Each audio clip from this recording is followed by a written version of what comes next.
और हरिद्वार से बड़ी खबर सामने आ रही है। हरिद्वार रुड़की विकास प्राधिकरण की बोर्ड बैठक यहां पर हुई है। बड़ी खबर आप तक पहुंचा रहे हैं। विनय शंकर पांडे की अध्यक्षता और वीसी अंशुल सिंह की उपस्थिति में हुई बोर्ड बैठक में कई प्रस्तावों पर हुआ अनुमोदन। हरिद्वार को सुंदर बनाने के लिए हुई विस्तृत चर्चा।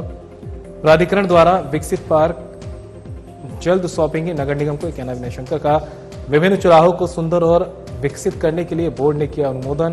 प्राधिकरण बनाएगा हरिद्वार में विश्व स्तरीय क्रिकेट ग्राउंड, अंशुल सिंह का यह कहना है। प्राधिकरण के लैंड बैंक को लेकर हुई विस्तृत चर्चा। सौंदर्यीकरण और विकास के कार्य प्राधिकरण द्वारा लगातार रहेंगे जारी। मुख्य रूप से एक तो जो प्राधिकरण ने हमारे पार्क डेवलप किए थे उनको अब नगर निगम को हस्तांतरित करने का एक निर्णय लिया गया है और ये भी निर्देश दिए गए हैं कि नगर निगम उनके हस्तांतरण से पहले उसका एक जॉइंट इंस्पेक्शन करके देख ले कि सारी चीज़ें सुव्यवस्थित हों, तो उसके उपरांत उसका वो हस्तगत उसको अपने पक्ष में कर ले और उसकी मेंटेनेंस को बाकायदा बरकरार रखे। इसी प्रकार से जो चौराहे हमारे कुंभ के समय में बने थे उसके जो दशा है वो बहुत अभी सेटिस्फैक्ट्री नहीं है, तो उसके लिए एक पिछली बोर्ड मीटिंग में एक कमेटी का गठन किया गया था और उस कमेटी की रिपोर्ट भी आ गई है और वीसी साहब ने बताया कि उसका परीक्षण करके उनके सौंदर्यीकरण की दिशा में भी कार्य किया जाएगा।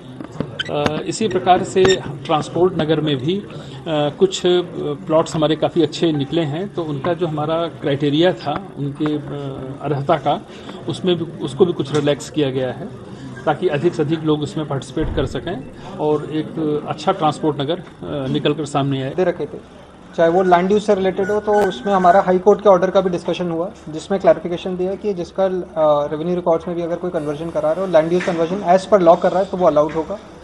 हमारे ग्रुप हाउसिंग प्रोजेक्ट जिसको बेचने में प्रॉब्लम आ रही थी उसमें थर्ड पार्टी के थ्रू सेल करने की भी परमिशन मिल गई है, क्योंकि वो प्रोजेक्ट बहुत अच्छा है but because of certain reason उसकी मार्केटिंग अच्छी नहीं हो पा रही है, तो उसको हम सेल आउट कर पाएंगे।